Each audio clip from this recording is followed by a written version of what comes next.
Welcome back to New Rockstars. I'm Erik Voss, and it looks like we just got a new teaser for the Flash movie during DC Fandome. It's expected to be an adaptation of the Flashpoint Paradox storyline following Ezra Miller's Barry Allen after the events of Zack Snyder's Justice League. We're not really sure yet, but it is gonna be a movie that ties in the DC multiverse with characters like Michael Keaton Batman returning, Ben Affleck Batman returning. I'm gonna react to this teaser, just give my initial thoughts. Hopefully we see some cool stuff in it, and explain everything you need to know coming out of Zack Snyder's Justice League, the Snyder Cut that came out earlier this year, because that set up this movie in a big way. I'm gonna try to react to this quickly because we also have some stuff for the Robert Pattinson Batman movie coming out later. I'll also be breaking all that down, but first, the Flashpoint movie. Here we go.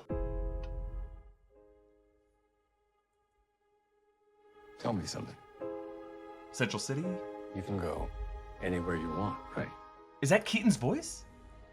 Any timeline, any universe.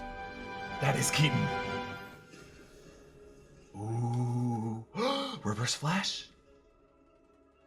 No, that might just be Flash. Why do you want to stay and fight to save this Saving one? Nora. You changed the future. And you changed the past. Oh my god.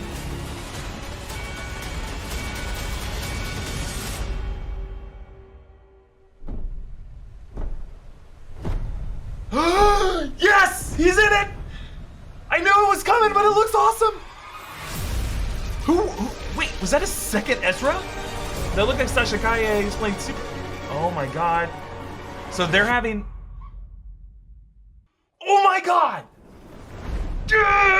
Just show us the damn Batmobile. Oh my god. Wow. Okay, they are actually doing Flashpoint. This is super, super exciting. And they're doing it in some ways that I totally did not expect. So Flashpoint was an event in the DC Comics that came out about 10 years ago, in which Barry Allen uses the cosmic treadmill to basically build up enough energy where he can go back in time. And he does so to try to save his mother, Nora Allen, who we know his father, Henry Allen, was framed for killing. But we find out through some complicated timeline mechanics that the death was actually caused by Reverse Flash, one of these complicated predestined versions of time travel where Barry Allen's act of time travel ended up creating this eventuality where Reverse Flash would exist and kill Nora Allen and frame his father for doing so. But throughout the events of the Flashpoint Paradox, Barry Allen ends up going into a Flashpoint timeline where instead of Thomas Wayne being killed, Bruce Wayne was killed, and Thomas Wayne as a grieving father ends up becoming Batman in that universe. It's also kind of like a post-apocalyptic circumstance where the Atlanteans have gone to war against the Amazonians, a lot of the Earth has been flooded, and its storyline ends with all these universes being kind of converged into one. That's what was called the New 52 in the DC Comics. There was a really sweet multiversal letter exchange between Thomas Wayne and Bruce Wayne. It's just one of the sweetest endings ever. Now, while I'm working to try to figure all this stuff out, I don't know about you, but I like to put on some music or some podcasts, and the app that I've been using to do all that is Amazon Music. Amazon Music is great. It has more than 10 million free podcast episodes to listen to. You can listen to the hilarious podcast Smart Less ad-free and 1 week before everyone else. Or check out the breathtaking true crime podcast, Dr. Death Miracle Man, available 2 weeks early on Amazon Music. Amazon Music has thousands of music stations and top playlists to stream for free. No credit card required. No matter what you're listening to, you can go hands-free with Alexa. Several of us on the New Rockstars team are using Amazon Music all the time. Off-screen producer Zach listens to his curated playlists of 90s metal on his phone. While exercising, I like to play some classical music while I am working. I put on like a relaxing classical. That's a good one to have on. I am finding some Easter eggs. I am finding some Easter eggs. That is a stretch. That is a stretch. Oh, but that one's legit. That one's legit. I cannot defend that. And Amazon Music Unlimited offers music on demand and ad-free. You get unlimited access to over 75 million songs and podcasts, music videos, and more. With Amazon Music Unlimited, you can listen to any song anywhere, offline, and with unlimited skips. And for a limited time, new customers can try Amazon Music Unlimited free for 30 days. No credit card required. So go to amazon.com/rockstars. Renews automatically, cancel anytime, terms apply. Now, coming out of Zack Snyder's Justice League, in his director's cut, he ended up adding a bunch to it to make it its whole original film. And among the things he added were some specific choice dialogue from Henry Allen and Barry Allen. There was a line where Henry Allen says, "I don't want to see you running in place in Central City,"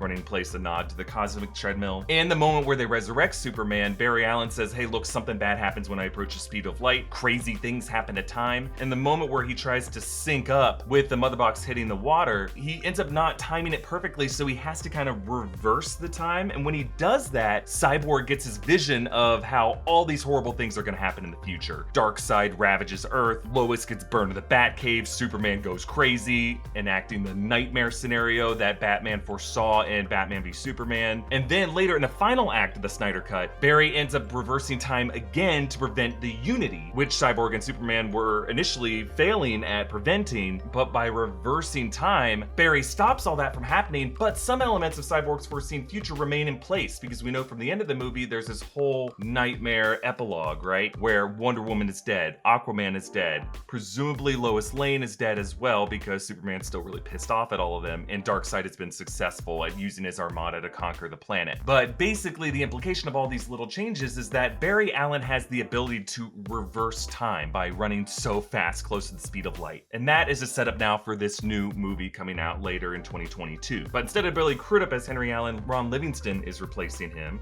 Iris West is coming back from the Snyder Cut. And we learned last year that not only is Ben Affleck returning as his version of Batman from the Snyder version of the films, Michael Keaton is coming back from the original Tim Burton Batman films. And now knowing all that starts to contextualize what we see in this trailer. A Central City taxi cab pulls up to this mansion. We may be looking at Wayne Manor here, but there are two young men who get out of it. And at the end of the trailer, we see that there is not only Ezra Miller playing Barry Allen, Ezra Miller is also playing a second version of himself with a slightly altered costume. Now, I'm purely speculating here, but the movie might actually be having Ezra Miller also be playing Reverse Flash, which would be a really bold, kind of weird move, because Reverse Flash is supposed to look and sound pretty different, but they may be saying that he's just a kind of variant of Barry Allen as opposed to someone completely different. The voice we heard throughout the trailer was the voice of Michael Keaton, asking him all these questions. If you can go anywhere you want, any timeline, any universe, why would you stay to fight to save this one? So what is this universe? Is he talking about the DC universe that he came from, the one that the Snyder Cut took place in? The one that definitely needed to be saved at the end of the Snyder Cut. There was a dialogue between Batman and the Joker in which it was implied that Batman had gone through countless timeline resets to try to fix the ending of that world, but had failed up until that point, until it looked like he was about to form a truce with the Joker, perhaps leveraging the life of Harley Quinn to spare the life of Lois Lane. Or are we talking about some kind of Flashpoint universe that Barry Allen wants to fight to save?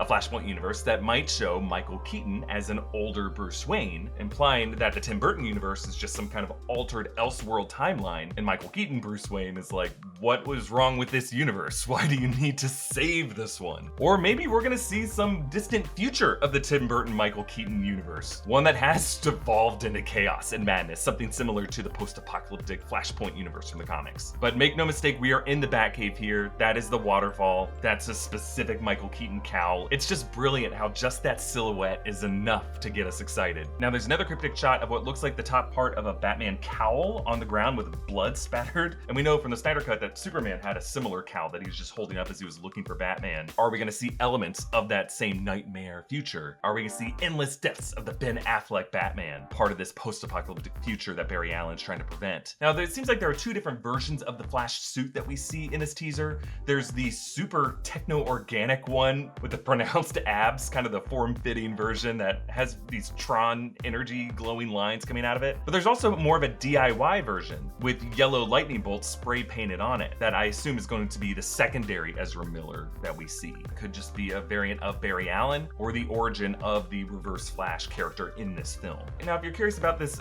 ring with the Flash logo on it, that was made by Barry Allen forging his parents' wedding rings together, and it's compatible, it kind of locks into his suit. So based on this teaser, I think the general scope of the movie is going to be Barry Allen is going to build on what he learned about his abilities to reverse time from the Snyder Cut events in order to try to go back to the day of his mother's murder and prove his father's innocence and also just save his mother's life. But by doing so, he's going to discover that the events around his mother's death are far more complicated than he realized. It wasn't just a random person who murdered his mom, it was Reverse Flash who's trying to destroy his life. So he's going to double down and try to reverse past that, and by doing so, going to tap into some alternate DC timelines, which in the movie is going to be him stumbling into other cinematic universes within the DC multiverse, one of them being the Michael Keaton universe, as perhaps the most experienced Batman that he can find in the multiverse. And this Batman is going to be kind of a mentor figure to him. And I really think that could just be the beginning of the different DC titles that this movie crosses over into. I think it's going to be a pretty insane crossover. We already know that he crossed over with the CW universe in that Crisis of Infinite Earth storyline at the beginning of 2019. And I have a feeling this movie's going to try to end the same way that the comic Flashpoint did, by kind of setting the new rules going forward for DC films, that you could have different coexisting Elseworlds. Stories like the next Aquaman, Shazam, and Black Adam films, but also this Robert Pattinson Batman universe. Stories that don't have to be connected, but they all kind of exist in this multiverse. Let me know what you most loved about this teaser. How do you feel about the possible changes going on with the Reverse Flash? Do you think Ezra Miller's alternate character is gonna be Reverse Flash? Is it just some other variant of Barry Allen who he's teaming up with? We'll be talking about this movie a lot more when an official trailer drops to give us more context of what the story's gonna be. But if you haven't already, subscribe to New Rockstars, follow me at EA Voss, check out our merch options at newrockstarsmerch.com, and stay tuned for our further coverage of the Robert Pattinson Batman trailer. We're so excited. Thanks for watching. Bye.